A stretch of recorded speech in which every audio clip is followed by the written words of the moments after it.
ওম শান্তি। আজ 12ই জুলাই 2024-এর বাবার অমূল্য মধুর মহাবাক্য শুনব।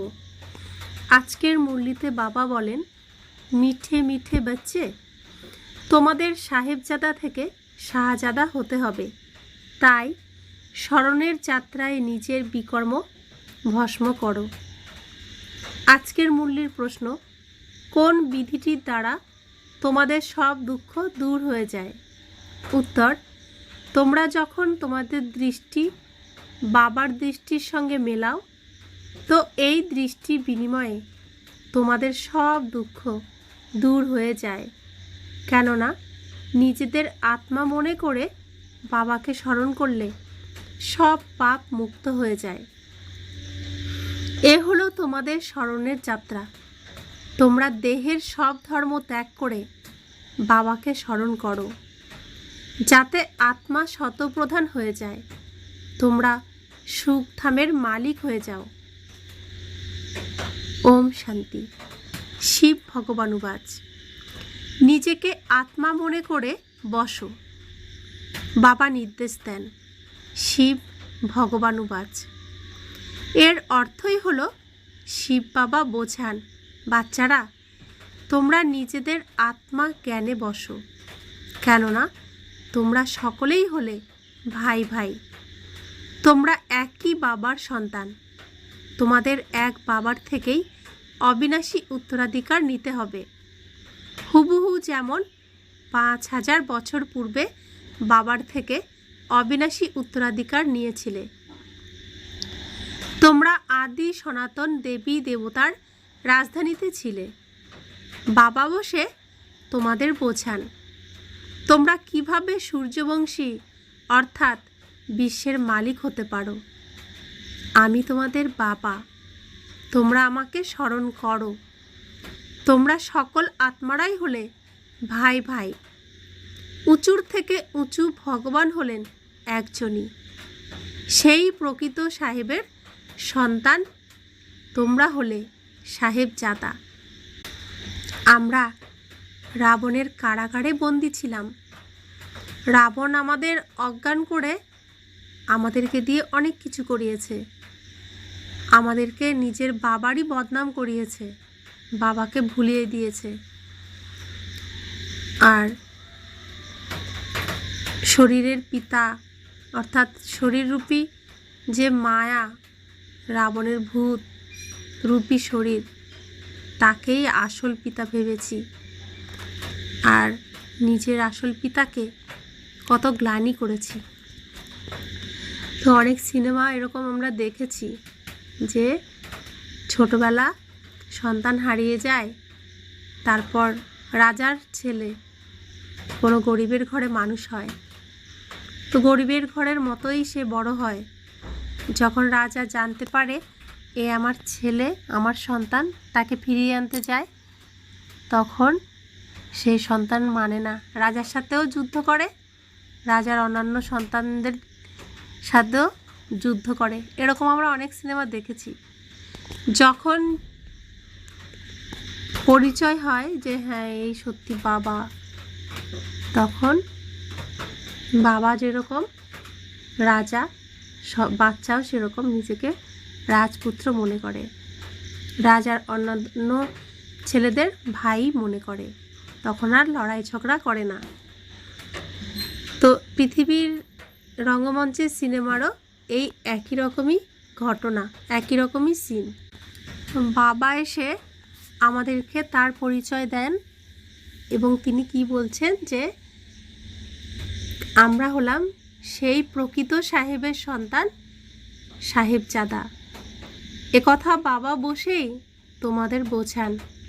তোমরা তার শ্রীমতে চলে তার সঙ্গে যদি বুদ্ধি যোগযুক্ত করো, তাহলে তোমাদের সব পাপ দূর হয়ে যাবে, তোমাদের সব দুঃখ দূর হয়ে যাবে। বাবার সঙ্গে যখন আমাদের দৃষ্টির মিলন হয়, তখন আমাদের সব দুঃখ দূর হয়ে যায়। এই দৃষ্টি মিলনের অর্থও তিনি বুঝিয়ে বলেন। নিজেকে আত্মা মনে করে বাবাকে স্মরণ করো। এ হলো স্মরণের যাত্রা। একে যোগ অগ্নিও বলা হয়। এই যোগ অগ্নিতে তোমাদের জন্ম জন্মান্তরের যত পাপ সব ভস্ম হয়ে যাবে। এ হলো দুঃখধাম। এখানে সকলেই নরকবাসী। তোমরা অনেক পাপ করেছ, তাই একে বলা হয় রাবণ রাজ্য। কারণ রাবণের রাজ্যে রাবণ পাপই করাতে পারবে, ভালো কিছু করাতে পারবে না। তো যত পাপ হবে সব রাবণ রাজ্যেই হবে, তাই এটাকে বলা হয় রাবণ রাজ্য। সত্যযুগকে বলা হয় রাম রাজ্য। তোমরা এইভাবে সবাইকে বোঝাতে পারো। যত বড়ই সভা হোক না কেন, ভাষণ দেওয়াতে তোমরা সংকোচ করবে না। তোমরা ভগবান উবাচ বলতে থাকো। শিব ভগবান উবাচ, আমরা সকল আত্মারা তার সন্তান, সকলেই ভাই ভাই। বাকি শ্রীকৃষ্ণের কোনো সন্তান ছিল এমন কথা বলা হবে না। না, তার এত রানী ছিল। শ্রীকৃষ্ণের যখন স্বয়ম্বর হয় তখন তার নাম পরিবর্তন হয়ে যায়। হ্যাঁ, এমন কথা বলা হবে যে লক্ষ্মীনারায়ণের সন্তান ছিল। রাধাকৃষ্ণের স্বয়ম্বরের পরে যখন লক্ষ্মীনারায়ণ হন তখন একজন সন্তান হয়। তারপর তার সাম্রাজ্য চলতে থাকে। বাচ্চারা, তোমাদের এখন মা মেকম স্মরণ করতে হবে। তোমরা দেহের সব ধর্ম পরিত্যাগ করো এবং বাবাকে স্মরণ করো, তাহলে তোমাদের সব পাপ দূর হয়ে যাবে। তোমরা শতপ্রধান হয়ে স্বর্গে যাবে। স্বর্গে কোনো দুঃখ থাকে না, নরকে অথই দুঃখ। এখানে সুখের নাম নিশান নেই। এমন কথা যুক্তি সহকারে বুঝিয়ে বলা উচিত। শিব ভগবান উবাচ, হে বাচ্চারা, তোমরা আত্মারা এই সময় হলে পতিত। এখন তোমরা কিভাবে পবিত্র হবে? আমাকে তো ডাকাই হয়েছে। হে পতিত পাবন, এসো। পবিত্র মানুষ থাকে সত্যযুগে আর পতিত থাকে কলিযুগে। কলিযুগের পরে অবশ্যই সত্যযুগ হতে হবে। নতুন দুনিয়ার স্থাপনা আর পুরাতন দুনিয়ার বিনাশ হয়। এমন মহিমাও আছে যে ব্রহ্মার দ্বারা স্থাপনা। আমরা ব্রহ্মা কুমারীরা হলাম বাবার অ্যাডপ্টেড সন্তান। আমরা হলাম ব্রাহ্মণের শিখা। বিরাট রূপও তো আছে। তো গীতাতে বিরাট রূপ দেখানো হয়েছে শ্রীকৃষ্ণের।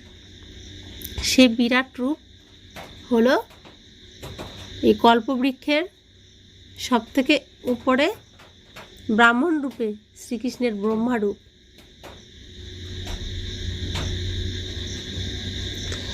তো বাবা বলছেন প্রথমে অবশ্যই ব্রাহ্মণ হতে হবে। তো শ্রীকৃষ্ণকেই অন্তিম জন্মে ব্রাহ্মণ হতে হয়েছে। ব্রহ্মাও হলেন ব্রাহ্মণ। দেবতারা থাকেন সত্যযুগে। সত্যযুগে সদা সুখ থাকে, দুঃখের কোনো নাম থাকে না। কলিযুগে অপরম অপার দুঃখ, সবাই দুঃখী। এমন কেউ নেই যার দুঃখ নেই। এ হলো রাবণ রাজ্য। এই রাবণ হলো ভারতের 1 নম্বর শত্রু। প্রত্যেকের মধ্যেই 5 বিকার বর্তমান। সত্যযুগে কোনো বিকার থাকে না। সে হলো পবিত্র গৃহস্থ ধর্ম।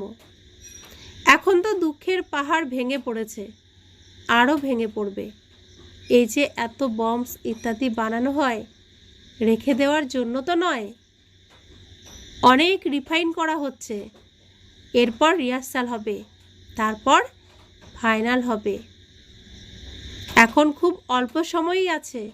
ড্রামা তো নিজের সময় অনুযায়ী সম্পূর্ণ হবে, তাই না?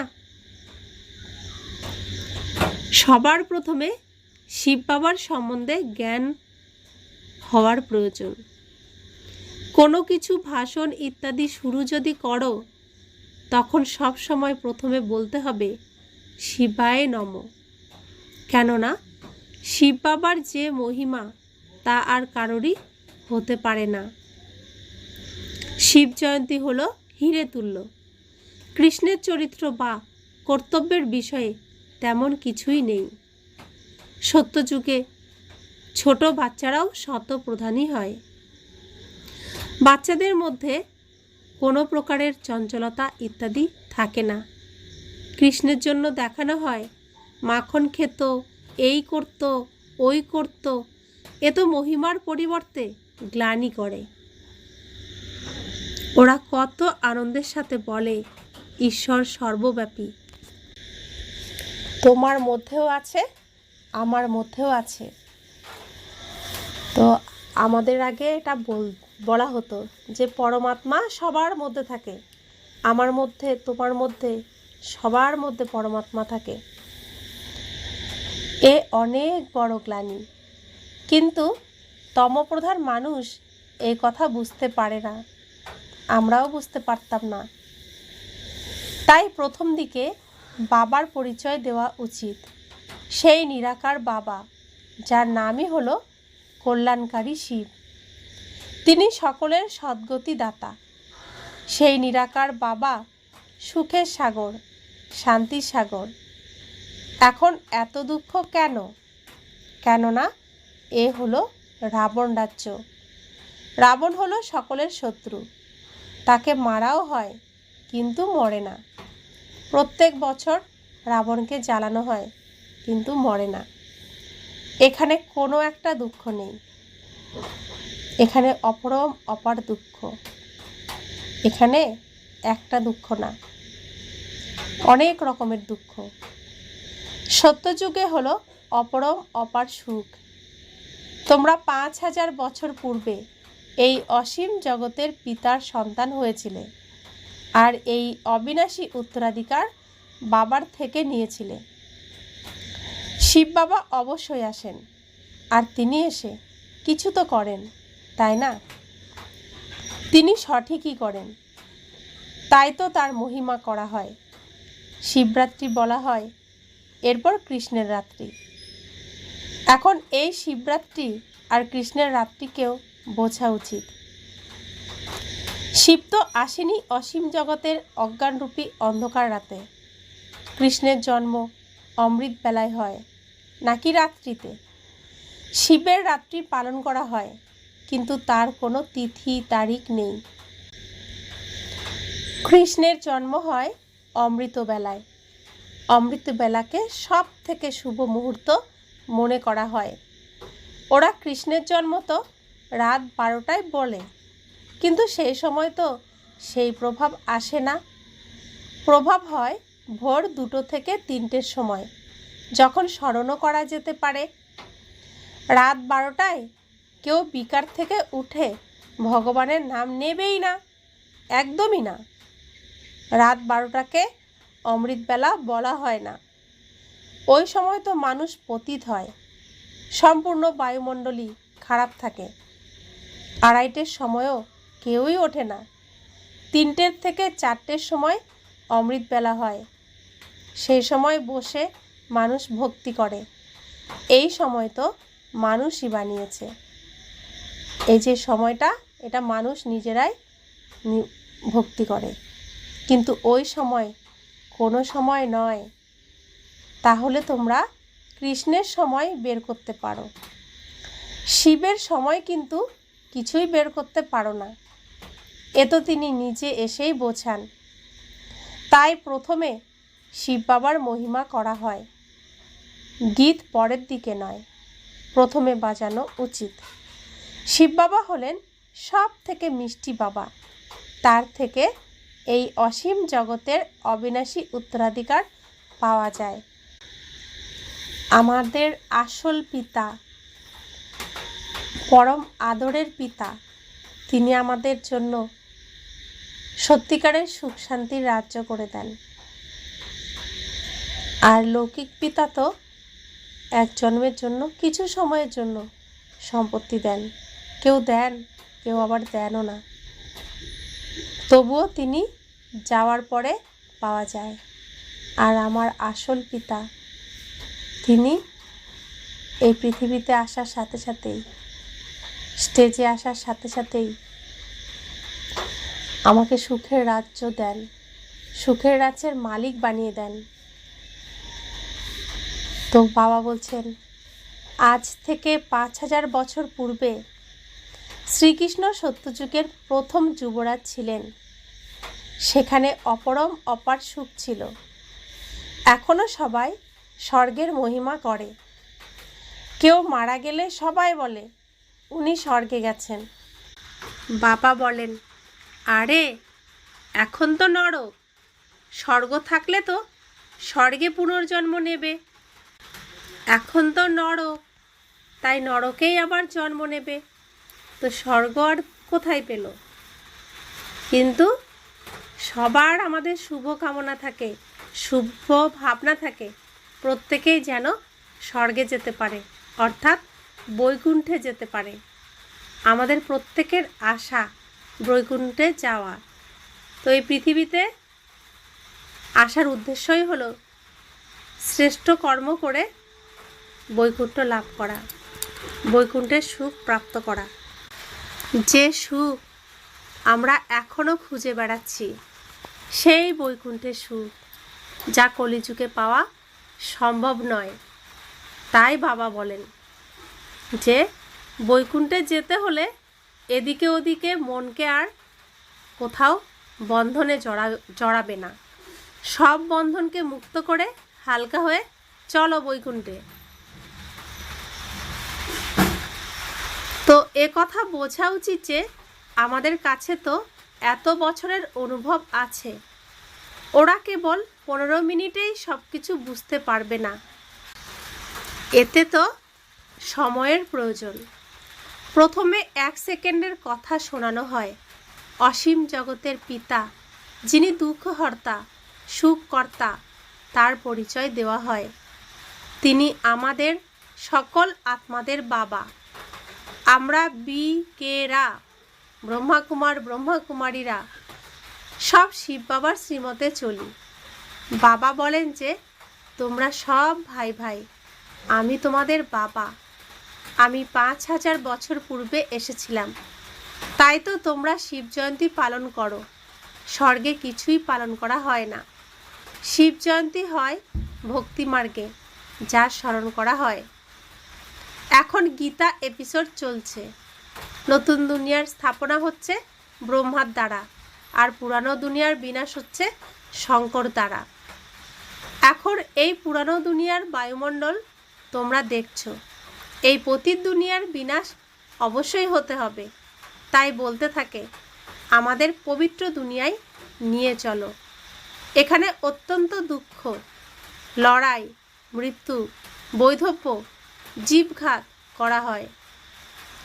সত্যযুগে অপার সুখের রাজ্য ছিল।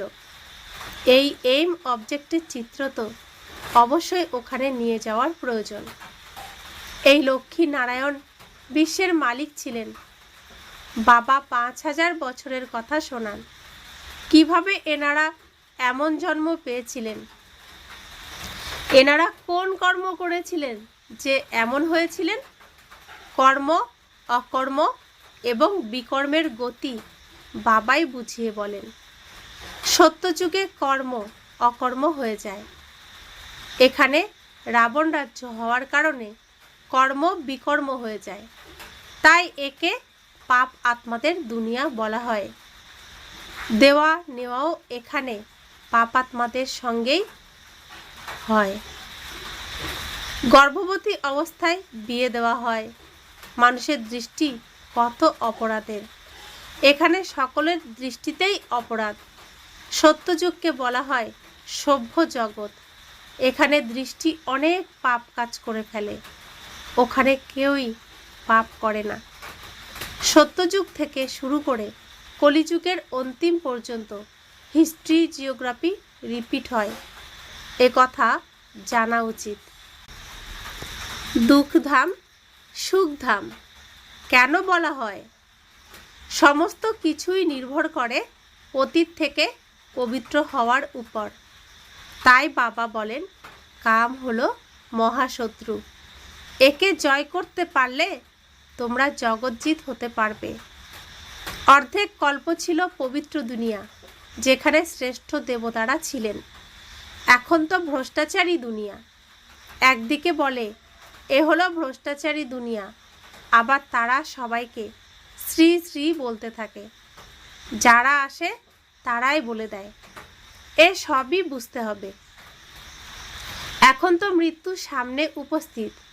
বাবা বলেন যে তোমরা আমাকে স্মরণ করো, তাহলেই পাপ মুক্ত হবে, তোমরা শতপ্রধান হয়ে যাবে, সুখধামের মালিক হয়ে যাবে। এখন তো দুঃখই।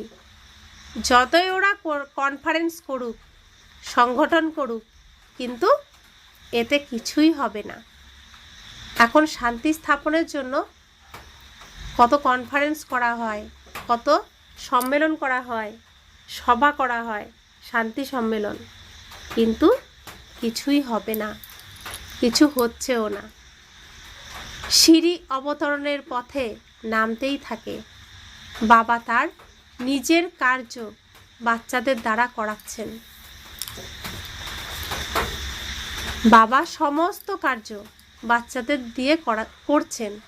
তিনি পিছনে ব্যাকবোন হয়ে থাকছেন আর বাচ্চাদেরকে নিমিত্ত করে কাজ করছেন। তোমরা আমাকে ডেকেছিলে, হে পতিত পাবন এসো, তাই আমি আমার সময় মতো এসেছি। যদা যদা হি ধর্মস্য গ্লানির্ভবতি ভারত অভুক্ষাণাম অধর্মস্য তদাত্মানাং সৃজাম্যহম পরিত্রাণায় হি সাধুনাং বিনাশয়স্য দুষ্কৃতাম ধর্মস্থাপনার্থায় সম্ভয়ামি যুগে যুগে। এর অর্থ কেউ জানে না। যখন বাবাকে ডাকে তখন অবশ্যই নিজে পতিত। বাবা বলেন যে রাবণ তোমাদের পতিত বানিয়েছে, এখন আমি তোমাদের পবিত্র বানাতে এসেছি। রাবণ আমাদের কত নোংরা মাখিয়ে মাখিয়ে কালো করে দিয়েছে। বাবা আমাদের পরিষ্কার পরিচ্ছন্ন করে সুন্দর বানাতে এসেছেন। সেই দুনিয়া ছিল পবিত্র, এখন হলো পতিত দুনিয়া। সকলের মধ্যেই 5 বিকারের উপস্থিতি, অপরম অপার দুঃখ, চারিদিকে অশান্তি আর অশান্তি। তোমরা যখন সম্পূর্ণ তমপ্রধান পাপাত্মা হয়ে যাও, আমি তখন আসি। যারা আমাকে সর্বব্যাপী বলে, আমার অপকার করে, আমি এমন লোকেদেরও উপকার করতে আসি। আমাকে তোমরা নিমন্ত্রণ জানাও যে এই পতিত রাবণের দুনিয়ায় এসো, পতিত শরীরে এসো। আমারও তো রথের প্রয়োজন, তাই না? বাবা বলেন আমারও তো রথের প্রয়োজন। পবিত্র রথের তো প্রয়োজন নেই। রাবণ রাজ্যে সবাই হলো পতিত, কেউই পবিত্র নেই। সকলের জন্ম বিকারের মাধ্যমেই হয়। এ হলো ভিসেস ওয়ার্ল্ড, বিকারী দুনিয়া। সে হলো ভাইসলেস, নির্বিকারী। এখন তোমরা তমপ্রধান থেকে শতপ্রধান কিভাবে হবে?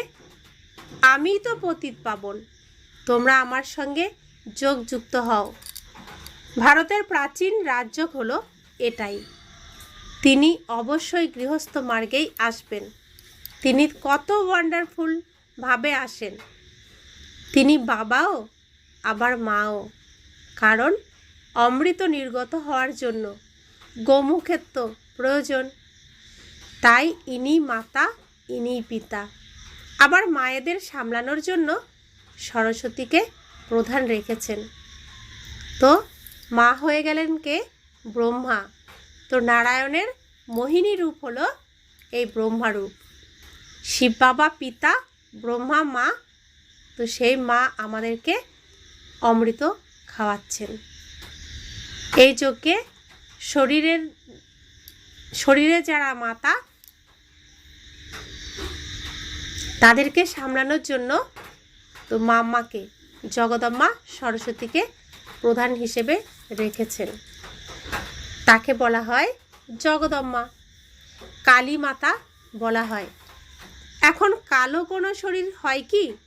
কৃষ্ণকে কালো করে দিয়েছে, কেননা তিনি কামচিতায় বসে কালো হয়ে গেছেন। কৃষ্ণই অসুন্দর কালো থেকে আবার সুন্দর হন, শ্যাম থেকে সুন্দর হন। এইসব কথা বোঝার জন্য সময়ের প্রয়োজন। কোটিতে কয়েকজনের মধ্যেও আবার সামান্য কয়েকজনের বুদ্ধিতে এই কথা বসবে, কেননা সকলের মধ্যেই 5 বিকার বিদ্যমান। তোমরা এই কথা সবাতেও বুঝিয়ে বলতে পারো, কেননা তোমাদের প্রত্যেকেরই বলার অধিকার আছে। এমন সুযোগ কাজে লাগানো উচিত। অফিসিয়াল সভাতে কেউ মাঝখানে কোনো প্রশ্ন করে না। শুনতে না চাইলে শান্তির সঙ্গে চলে যাও, কোনো আওয়াজ করো না। তোমরা এমনভাবে বসে বোঝাও, এখন তো অপার দুঃখ, আরও দুঃখের পাহাড় ভেঙে পড়বে। আমরা বাবাকে আর তার রচনাকে জানি। তোমরা কারোরই কর্তব্য সম্বন্ধে জানো না। বাবা ভারতকে কিভাবে এবং কবে প্যারাডাইস বানিয়েছিলেন একথা তোমরা জানো না। এসো আমরা বুঝিয়ে বলি। 84 জন্মগ্রহণ কিভাবে করে? তোমরা 7 দিনের কোর্স করো, তাহলে তোমাদের 21 জন্মের জন্য পাপাত্মা থেকে পুণ্যাত্মা বানিয়ে দেবে। তো যে জ্ঞান স্বয়ং ভগবান ব্রহ্মাকে দিয়েছিলেন, সেই জ্ঞান 7 দিন ধরে যে জ্ঞান দিয়েছিলেন, সেটাই হলো ব্রহ্মাকুমারীদের জন্য 7 দিনের কোর্স। ব্রহ্মার দ্বারাই যা আমরা প্রাপ্ত করেছি স্বয়ং ভগবানের কাছ থেকে। তো এই 7 দিনের কোর্স করলে আমাদের নিজের সম্পর্কে সম্পূর্ণ জ্ঞান আসবে। তাই প্রথমে 7 দিনের কোর্স করে তারপর এই ঈশ্বরীয় বিশ্ববিদ্যালয়ে ভর্তি হওয়া উচিত। তবেই এই ঈশ্বরীয় বিশ্ববিদ্যালয়ের সমস্ত পড়াশোনা করতে পারবে, বুঝতে পারবে, ছেড়ে চলে যাবে না। अच्छा, मीठे मीठे सिखिला दे बच्चों प्रति माता पिता बाप दादा का याद प्यार और गुड मॉर्निंग। रूहानी बाप की रूहानी बच्चों को नमस्ते। हम रूहानी बच्चों की रूहानी माता पिता बाप दादा को याद प्यार, गुड मॉर्निंग और नमस्ते नमस्ते नमस्ते। शुक्रिया बाबा, शुक्रिया बाबा, शुक्रिया। ধারণার জন্য মুখ্য সার। 1. বাবা কর্ম, অকর্ম এবং বিকর্মের গুহ্য গতি যা বুঝিয়েছেন সেই কথা বুদ্ধিতে রেখে এখন পাপাত্মাদের সঙ্গে কোনো প্রকারের লেনদেন করবে না। কারণ এই কলিযুগে যে কর্মই করি তা বিকর্মে পরিণত হয়ে যায়। তো যারা পাপাত্মা নিজেদের পরিষ্কার পরিচ্ছন্ন করার চেষ্টাও করছে না, করার ইচ্ছেও নেই, তাদের সঙ্গে যারা পাপ মুক্ত হয়ে পূর্ণ আত্মা হওয়ার জন্য কোর্স করছে, পড়াশোনা করছে, তাদের কোনো লেনদেন করা উচিত নয়। লেনদেন করা অর্থাৎ নিজেকে আরও বিকর্মে ফেলে দেওয়া। 2. শ্রীমত অনুযায়ী চলে বুদ্ধিচোখ এক বাবার সাথে যুক্ত করতে হবে, শতপ্রধান হওয়ার পুরুষার্থ করতে হবে। দুঃখধামকে সুখধাম বানানোর জন্য পতিত থেকে পবিত্র হওয়ার পুরুষার্থ করতে হবে। ক্রিমিনাল দৃষ্টি পরিবর্তন করতে হবে। তো বাবা আজকে ধারণা যা করতে বললেন, তো গীতাতে এটাই শ্রীকৃষ্ণ অর্জুনকে বুঝিয়েছিলেন যে আত্মীয় স্বজনের সাথে যুদ্ধ করো। তো বিপক্ষে কোন আত্মীয় স্বজন? যারা শ্রীকৃষ্ণের সাথ দেয়নি, অর্থাৎ যারা নিজেকে পূর্ণ আত্মা করতে চায়নি, যুদ্ধ তাদের সাথে। তো তারা তো কেউ আমাদের নিজের আপন নয়। আত্মা আপন, আত্মা আত্মা আমরা ভাই ভাই, কিন্তু শরীর তো আপন নয়। শরীর তো প্রত্যেকের এটা বস্ত্র অভিনয় করার জন্য, কিন্তু আমরা অন্ধ হওয়ার কারণে, পাথর বুদ্ধি হওয়ার কারণে ওই শরীরের প্রতি আকৃষ্ট হই। এ আমার ভাই, এ আমার দিদি, এ ভাগ্নে, এ ভাইজি। তো এই শরীরগুলোর পিছনেই আমরা ছুটতে থাকি আমার আমার করে, কিন্তু তারা কেউ আমার নয়। আত্মা আমার ভাই, এক পিতার সন্তান, তো তারা আমার ভাই, কেউ ভাগ্নে নয়, বোন নয়, দিদি নয়, প্রত্যেক আত্মায় আমরা ভাই ভাই। তো যারা আমাদের সম্বন্ধ সম্পর্কে রয়েছে, ভাই বোন, মামা, কাকা কাকি, তো বিভিন্ন সম্পর্কে রয়েছে, তারা যদি নিজেদেরকে পূর্ণ আত্মা করার জন্য পিতার কাছে না আসতে চায়, তাহলে তাদের সাথে আমাদের বুদ্ধির দ্বারা সমস্ত সম্পর্ক, ওই ড্রেসের সাথে সমস্ত সম্পর্ক ছিন্ন করতে হবে। আত্মাকে শুভ ভাবনা দিতে হবে, কারণ আত্মা আমার ভাই। সেই রাবণের জেলখানার থেকে যেন মুক্ত হয়ে পিতাকে চিনতে পারে, পিতার কাছে আসতে পারে, নিজেকে পাপমুক্ত করতে পারে। কিন্তু লৌকিকে তাদের সঙ্গে কোনো লেনদেন আমরা আর করব না। আমাদের কাজ হলো নিজেও মুক্ত হওয়া, তাদেরকেও মুক্ত করা, তাদের সঙ্গে লেনদেন রাখা, অর্থাৎ নিজেকেও পাপের মধ্যে ঠেলে দেওয়া এবং তাদের দ্বারা আরও পাপ করানো। তো আমরা তাদের শুভাকাঙ্ক্ষী, তাদের সঙ্গে আমাদের শুভ ভাব, শুভ ভাবনা, মনসা সেবা রাখতে হবে আত্মা আত্মার প্রতি। স্থূল লেনদেন করা বন্ধ করতে হবে। তো বাবা বলছেন যে ক্রিমিনাল দৃষ্টিও পরিবর্তন করতে হবে। বরদান, নলেজফুল হয়ে সকল ব্যর্থের প্রশ্নগুলিকে যজ্ঞে সাহা করে নির্বিঘ্ন ভব। যখন কোনো বিঘ্ন আসে তখন কি কেনর প্রশ্নে চলে যাও তোমরা। প্রশ্নচিত্ত হওয়া অর্থাৎ হয়রান হওয়া। নলেজফুল হয়ে যজ্ঞে সকল ব্যর্থ প্রশ্নগুলিকে সাহা করে দাও, তবে তোমাদেরও টাইম বাঁচবে আর অন্যদেরও টাইম বেঁচে যাবে। এর দ্বারা সহজেই নির্বিঘ্ন হয়ে যাবে। নিশ্চয় আর বিজয় হলো জন্মসিদ্ধ অধিকার। এই নেশায় থাকো, তাহলে কখনো হয়রান হবে না। আমরা সত্যযুগের দিকে এগিয়ে যাচ্ছি, স্বর্গের সিঁড়িতে এক ধাপ করে এগিয়ে যাচ্ছি, এগোতে থাকছি।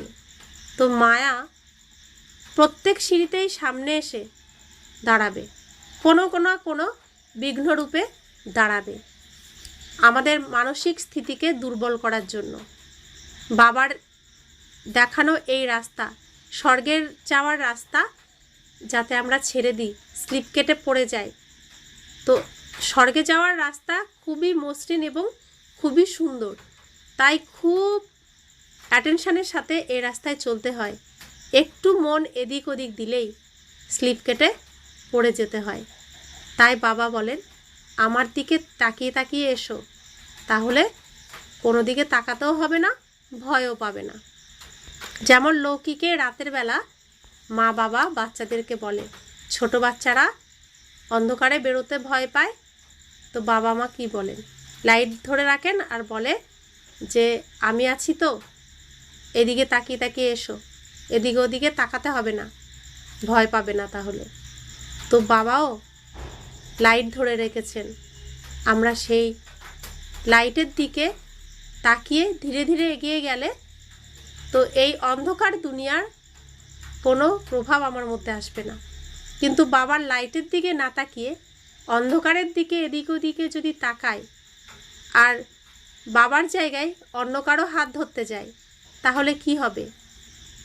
এই রাস্তার থেকে আমরা পড়ে যাব, স্লিপ কেটে পড়ে যাব। তো এর জন্য বাবা বলছেন যে এদিক ওদিকে তাকিয়ে কোনো লাভ নেই। এদিকে ওদিকে তাকাবে তো মনে বহু প্রশ্ন আসবে, মায়া সামনে বাধা হয়ে আসবে, কিন্তু তোমাকে সেই বাধাতে ভয় পেলে হবে না, সেটা মিথ্যা, সেটা কেটে যাবে। তো বাবা যে জ্ঞান সূর্য, তার আলোর দিকে তাকিয়ে তাকিয়ে, তার দিকে তাকিয়ে এগিয়ে যেতে হবে। তো বিজয় আমাদের হবেই হবে, কারণ বিজয় আমাদের হয়েই রয়েছে। কল্পে কল্পে আমাদেরই বিজয় হয়েছে। স্লোগান: সদা উৎসাহে থাকা আর অন্যদেরকে উৎসাহ দেওয়া, এটাই হলো তোমাদের অকুপেশন। তো নিজেও সবসময় এই ঈশ্বরীয় পথে খুব উৎসাহের সাথে, আনন্দের সাথে, খুশি খুশি মনে চলতে হবে যে আমরা সত্যযুগে যাচ্ছি, স্বর্গে যাচ্ছি। যেই স্বর্গের কামনা প্রত্যেক আত্মাই করে, সেই স্বর্গে যাওয়ার রাস্তায় প্রবেশ করার অধিকার আমরা পেয়েছি, স্বর্গে যাওয়ার অধিকার আমরা পেয়েছি। তো খুশি খুশি মনে এগিয়ে যেতে হবে। তো আমি খুশি খুশি মনে এগিয়ে যাব, সুখী থাকব, শান্ত থাকব, আমার চেহারায় 7 গুণের প্রভাব থাকবে। তবেই তো অন্যরা আমাকে দেখে উৎসাহিত হবে যে এই পথই সঠিক পথ, এই পথেই ভগবান প্রাপ্ত হয় এবং বৈকুণ্ঠ প্রাপ্ত হয়। এই পথই আমাদের অনুসরণ করতে হবে। তো এটাই আমাদের কর্তব্য। ওম শান্তি।